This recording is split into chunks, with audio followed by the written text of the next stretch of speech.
Hello again, Retrothon. bedwablackburn here. I brought along a good friend of mine who plays Lords of Exile as well. Game Time podcast. Hey, hello, my good friend. Commentary here. Hello, glad to be here. Thank you so much for having me. I'm Game Time Podcast, another runner of this game. Lords of Exile itself was a game that was funded via Kickstarter back in 2018. It's a wonderful game. Gabriel is the main character. We don't use him. He's a little slow. After you play through the game with him, you unlock Lyria. And with that said, let's go ahead and get jumped into this. We'll go ahead and explain more as we go along. And 3, 2, 1, let's go. Let's go. So Gabriel, first off, we're going... Oh, go ahead. Go ahead. I was just going to say, first off, we're going to Samantha's Castle. This is very much so the tutorial part of the game. In a lot of ways, you'll get to see movements and basic jumping, platforming, stuff like that. Immediately, you'll see the weapon of choice for her stock weapon. Kind of like a Mega Buster from Mega Man, kind of, but it's a dagger. And when you shoot in the air, you don't lose any momentum, so we're going to see a lot of that. We're going to be taking the top platform to avoid the wolves. Right over. Very nice.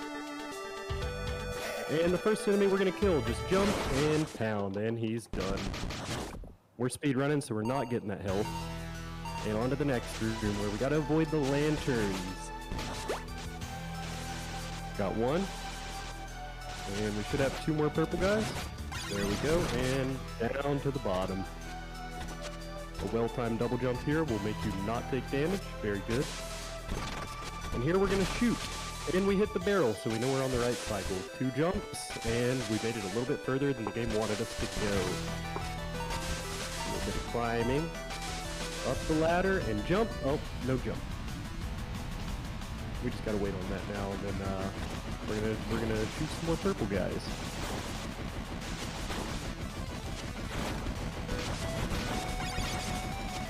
And 2 more.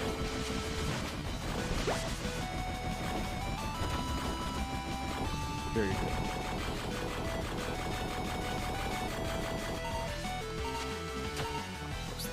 Alright. The first difficult part of the game right here. It's harder than it looks to make these platforms, especially when these little blobs start coming at you. They're total RNG, so not much you can do there. There we go. We did it. And we're already through the first level and on, well, almost to the first boss. She just made her first appearance. Had to stop and laugh at us, you know. And here you're going to see the most broken strat in the game. It's and shooting at the same time, and it just annihilates health. Very good.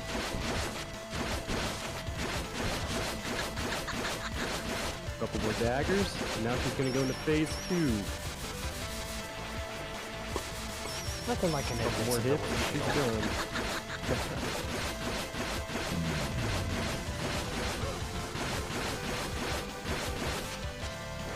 One more, 2 more. There we go. Very well done. Thank you.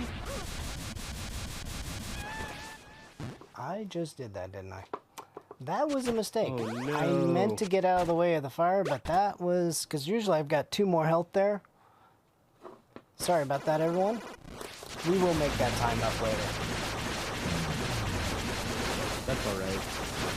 This boss is cool, so...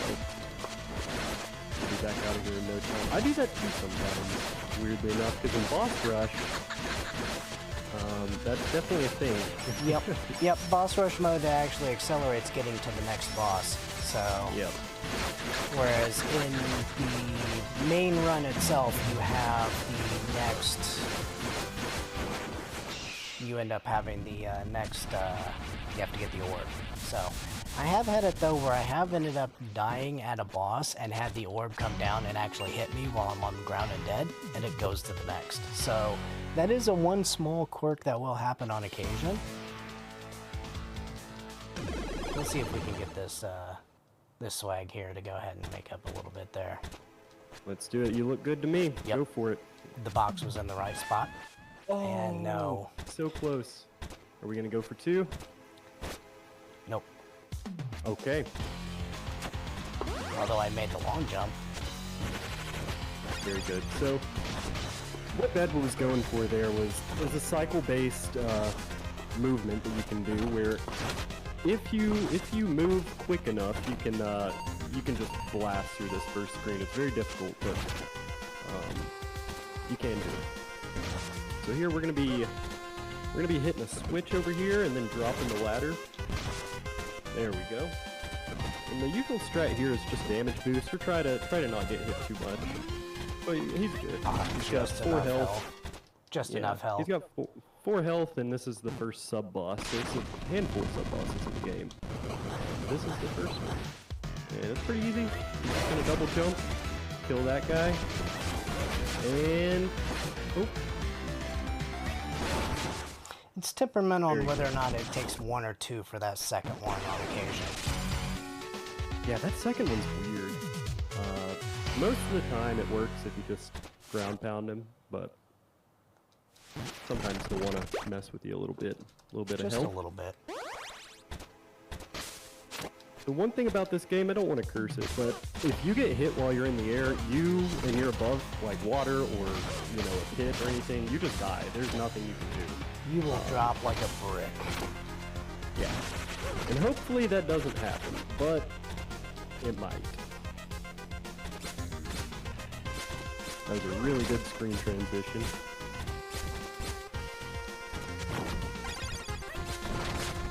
And we have another jump. Nice. Got right over the trigger for that, so he was slightly further than he was supposed to be. Get another switch and we're through the door. This is one of my favorite screens in the game, personally.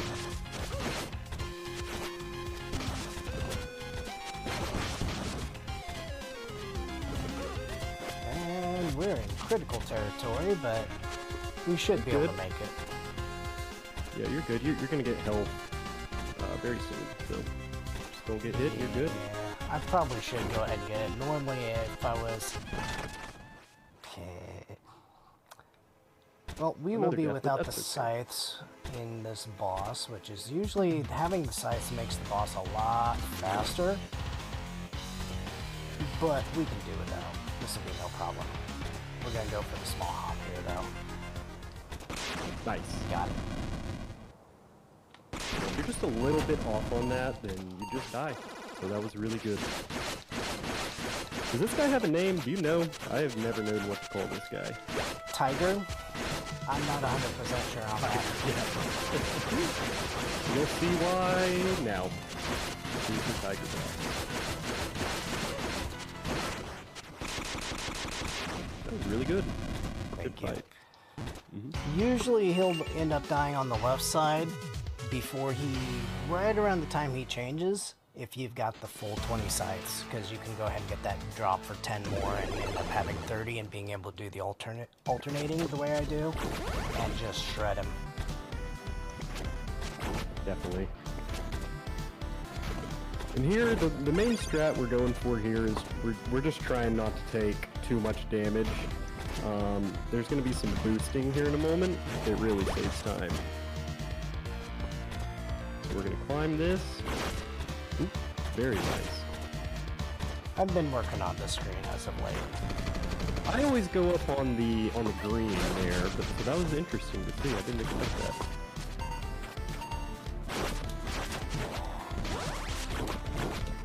So here we see the homing scythes for the first time. These are super OP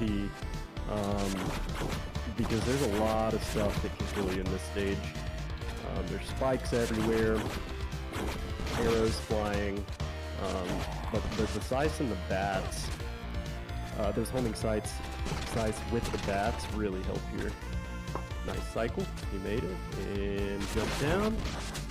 Nice. Refill the scythes with that blue potion there. And these scythes just make super quick work of these spiders.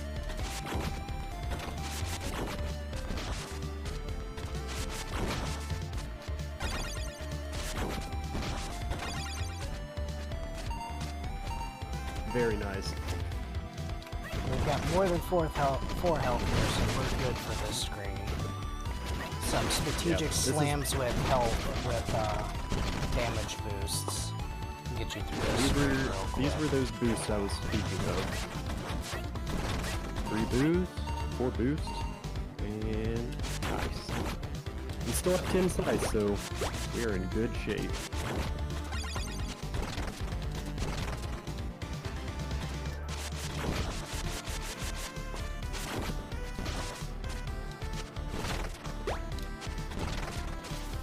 A little bit of extra health there, just to make sure. Alright, now we're on to the 3rd boss. This is by far the most broken strat in the game that we've been able to. Did we get it? We got it. Took a moment to get adjusted in the spot, but we got it. What do you think? You get stuck in the wall, and the game thinks you're jumping. So you basically have no slowdown on throwing the kunai, the stock weapon. And yeah, just shreds that boss. That's the biggest strat in the game we've found so far, and Bedwa found that. I fell into that one day, and I've used it ever since. For obvious reasons. Yeah, that fight's supposed to go for like 3 or 4 different phases. It cuts doing that, you never get out of the first phase. It cuts a good 20 to 25 seconds, if not a half a minute easily. Yeah, definitely. Now we're on the train level. A lot of rats, a lot of guys popping up out of what I assume to be sewers. I'm not really sure. But this stage is awesome. This is one of my favorite stages, and it's one of those that just feels really good when you do it and don't stop. So we're gonna see Bedwa using some of those homing sites. Might switch over to bombs in a minute. Bombs are always fun. But we'll see. I don't know what his preferred method is. Oh, we got bombs. All right. There's multiple ways to go about this, so bombs are definitely a move. Just a bit of a power move, but yeah, definitely a move.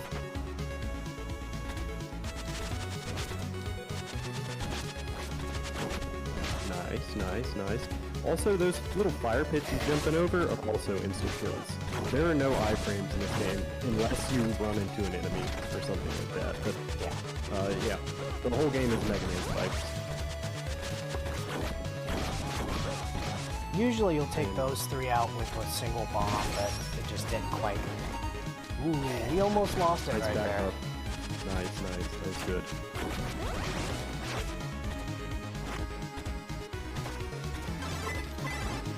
Didn't even stop for that guy. What a pro.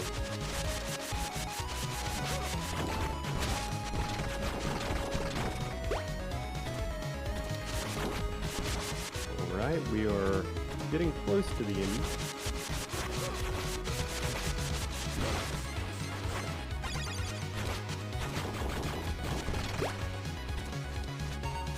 Nice job, Bedwin. Yeah, we'll take that. We'll go ahead and not do the safety. The safety death here. We'll go ahead and just go for it. Let's see it. So this guy, we call him Robo Samurai. Not really sure what his actual name is, but it's fitting. Basically what Bedwood's going to be trying to do is try to keep him close. He will swing like that. Now he's going to throw some traps. If you get stuck in those, you just can't move for a second. It's really annoying. The general idea is to try to defeat him as close to his final stage as possible, which is this. And we did it, so perfect.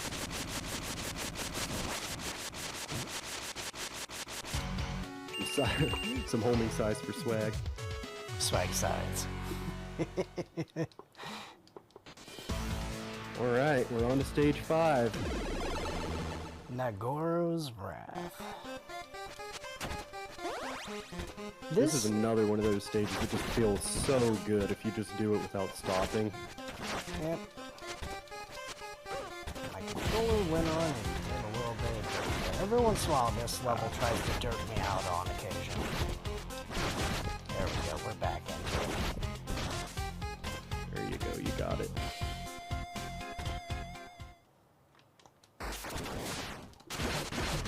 This guy's just gonna take like 20 hits or something like that.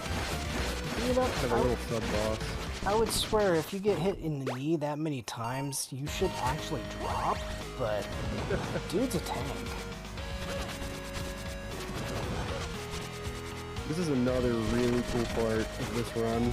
This elevator, I believe that's the only one you actually have to take up. The others, we realized pretty early on that you can just jump up here with Lyria, so we don't even need to hit the buttons. One of two elevators. There's one other elevator on the last climb part on this screen specifically that you have to take. That's right, the final one. Yeah. Yep. But it's literally the first and last elevators, and that's it. Yeah, you short-shotted me there. That was rude. Very nice. Alright. We're on to... I don't know, this is a sub-boss. This is a sub-boss. You get one of... normally with Gabriel, you get one of his spirit companions here. But because the only power-up that you needed for Lyria was not the other spirit companion, but the enhanced kunai to break the bricks with. I swear I can talk. This is just basically a locked-in-place mini-boss. Normally, they'll drop a heart afterwards to refill your full health, but we don't need any extra health. We got what we need. Yeah, we're just fine. Like that. Don't need the health. I'm not sure exactly what those are supposed to be, but they look like Ninja Turtles to me.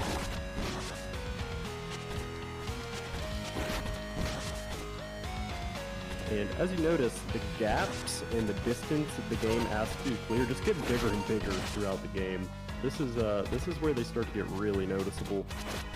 Well, and that's part of that second. The sub-boss we met right outside the front door is actually what ends up becoming the spirit guardian for Gabriel, and that chain that he uses to throw across is actually what Gabriel uses to go ahead and jump over these spots by grabbing those torches.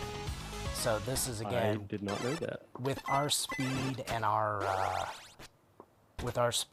distance, this is where we can go ahead and just avoid all of that headache. Oh yeah. Here we're gonna have the triple weapon use, like you just saw, like we saw in the first boss Samantha. Very good. We're gonna take him down and have one extra hit, so we can get hit one time in this. What Bed was about to do now is throw the kunai, and before the second phase spawns in, and it's actually going to damage him quite significantly. There we go. So we started the fight and already had a few hits in. And here it's just a game of good timing. Get this boss done.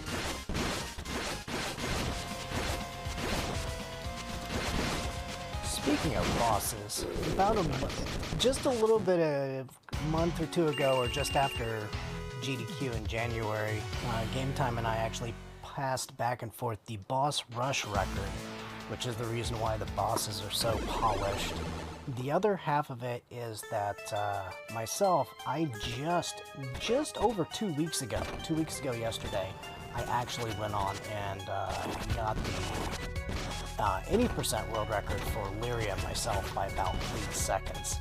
There's still plenty of time on the table, I'd say about a half a minute, but, you know, it's something that I've been working on the greater part of this year on, so... Definitely, and GG's on that. That was not a free record, for sure. No. Dan, shout out to Dan the VP. He formerly held the record. He's the one who beat my record, and then Bedwab beat Dan's record. So the game has gone down 2 whole minutes since I had world record, which is pretty incredible. And there's still some to go. So if this looks cool to you, I definitely recommend giving it a try. Highly. We need more people. Yes. Yeah. We have strats. We understand some of the jank, some of it, and. Alright, here we go. Oh, okay, so we skipped a whole cycle here. Let's turn red. And Bedwell, I will let you do the honors on this one. 3, 2, 1, go. Very good. So now we're dropping down into the stomach of that guy. the serpent. It's the biggest stomach I've ever seen. This place is huge. Right? And we're probably just going to see a bunch of damage boosting through here.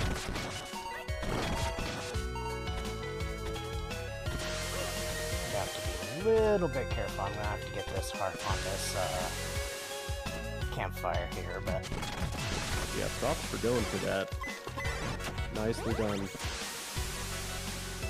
Do not need to get There's really homing two sides, strats.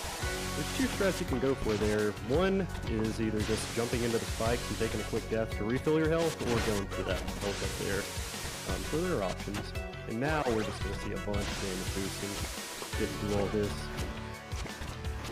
Oh, and keep in mind that the spikes on the bottom and the top are instant kills. Yep. So you're really threading the needle here. You beat me to it there, but I was just about to mention that too. I did not know there was a heart there. Learn something new every day.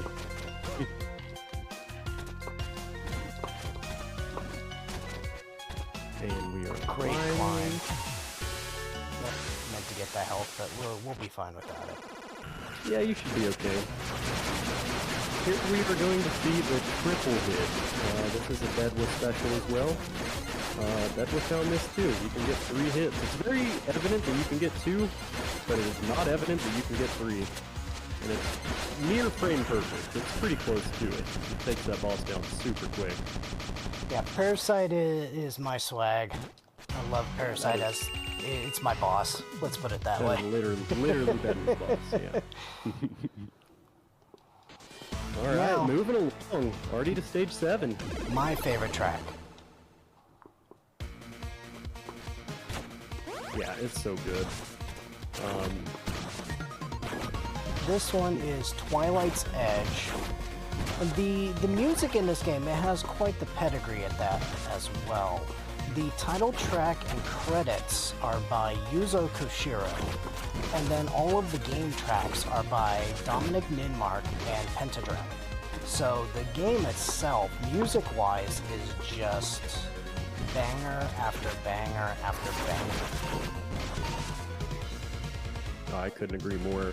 Yeah, especially for an indie game that a lot of people haven't, heard of this. So I'm glad you're getting to show it off. But yeah, the music is just so stacked. This is one of the scary parts of the run. There's just a lot going on here. A lot of pits to fall in, so that was absolutely crushing here. And we have yet to begun to pit because, oh boy. Yeah, we'll see the end of the game soon enough.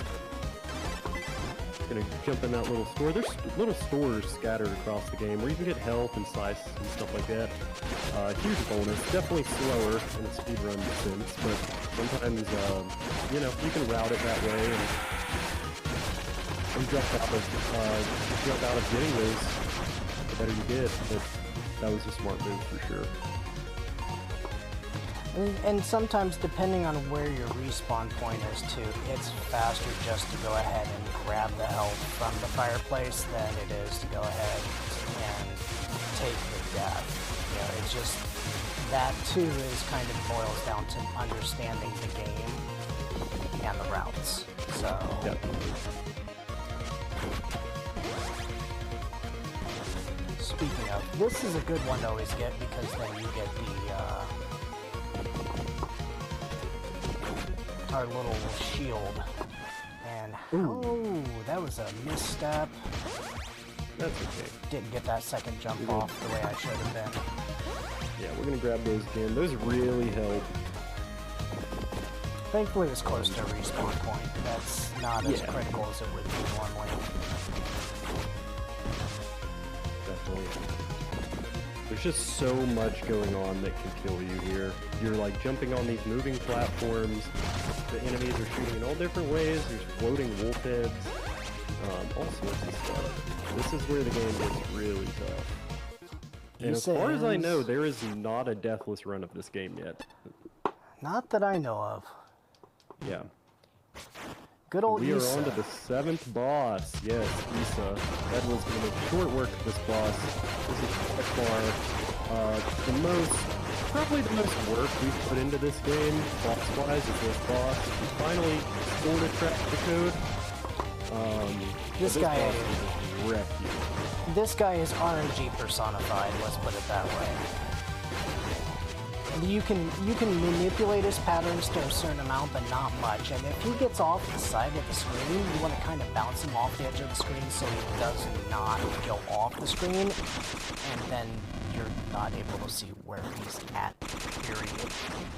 That was pretty good, Issa, honestly. That was good, yeah. That was good. And out of Issa, 21 minutes, 21:23. Yep. Pretty good. Yeah. Pretty good. Yeah. I've gained a bit on my, minute and a half behind, so I'm only about a minute behind where my record is. So I will take that with how it started. 100%. So we are now in the final stage of the game. This is Fortress, Gallagher's Fortress, and it's rough. Like, Yeah. this stage is hard. So hard. Those things floating behind him are vicious. If you shoot them, they come at you with like 3 times the speed and they like hone in on you. It's a difficult stage. Yeah. Let's put it this way, in comparison to a lot of other bosses where they're like, yeah, we'll just make the last level a little bit harder. If you got to the castle, I want to see you on my doorstep. Gallagher's like, you got to my fortress, you're not getting to see me face to face. I made this fortress to keep you from getting here. He really did. Because this stage is ruthless. There's spikes everywhere, lava, there's so many enemies, and it gets more and more as you go. Alright, so this level's gonna have 2 sub-bosses before you get to the actual boss. This is the first one. As far as I know, we don't have a name for this guy. But he's kind of a pushover. Except when he's blocking every shot. Other than that,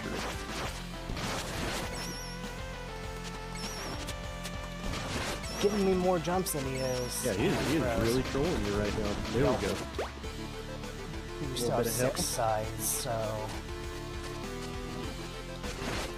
Alright, now we're gonna see these spiders for the first time. The thing that makes this level really, really challenging. Because the big spiders will spawn little spiders, so you have to get rid of the big ones first, or you're gonna get in trouble. Case in point. And of course, like any time else that you're on the chain link fences, if you get hit, you get knocked off. Yep. And here's that second sub-boss I was talking about. This guy's gonna have 3 phases. You kill 1 and then 2 come, and then you kill 2 and then 3 come. And only 1 you can hit at a time. So I like to call this one Great Value Wolverine. And the 3rd phase you have to get rid of his Ninja Gaiden clones before you can get rid of him, so... That was really well done. Get out of here. Great Value Wolverine All right. home. Here we go. This is the hardest screen in the game. Yes. So keep in mind what I said about the spiders. If you don't kill the big ones, they just make more little ones. And you have those gold enemies coming at you. There's fire everywhere. Everything's an instant kill, and there's no checkpoint. So if Bedwood gets hit, it's back to the beginning. And you will not have let that sight. spider come down. Goodbye, spider. Nice. Alright, so we made it past the first one. We're going to hit this guy and get some health. Very good. Ground pound that guy. Nice. Get the scythe. Don't forget about the gold guy. There we go. And we're looking pretty good. Don't want to speak too soon. One more spider to kill. And... We're clear. Sweet. We made it. First try. There. So we're gonna... That screen alone can make it so that you go from having like a 4-minute Gallagher's Fortress to an 8-minute Gallagher's Fortress. So easy to just Literally, records have been made and broken in this level. Period. Yeah, for a marathon run, that is everything that you could ask for. You can literally get stuck on that stage for 15 minutes. Yeah, everything you could want and more. I've died 3 times within first half of that screen with not even blinking an eye. Here's also where you get the good reveal that Lyria is the a la carte character for this game too. She is the main bad guy's daughter. Oh boy. Juicy. Exactly. And now you will pay for what you did to your family. Nice. Go ahead. I am eager for this fight. We're gonna start this fight with 1 jump shot. Nice, he got it. This fight is pretty optimized too. I think we can go a little further with it, but we put a lot of work into this too. Again, that's where having the boss rush actually has done a lot of good stuff for us. Nice. Alright, so we're almost to phase 2. Sick. And you already got the scythe, so we're good. But wait, there's more. There is another one. Going back to that couple weapon usage. We're shredding health, taking a little damage boost through there. We should be good. Try to get 2 shots in. Nice. He's gonna roll. And this should be game. And that's there it is. Game. Game. GG's, Bedwa. Yeah, definitely Dragon Ball Z on Gallagher's second form. Not as nice as I wish it would have been. My current world record is 24:47, but in a marathon, I will take this any day of the week. Yeah, so, that was fantastic. Yep. 5-minute Gallagher's Very Fortress is not anything to sneeze at. The rest of the levels were pretty good. So, thank you as always for having us. Thank you, RGL. Again, this was my 5th year with RGL, my first year with 2 games. I'm very glad, even though this is more of a newer game, it's retro style enough to get in Retrothon, and I thank you for letting me showcase it. It's been a blast. To everyone else that has runs the rest of the day, good luck, and I hope you have a great day.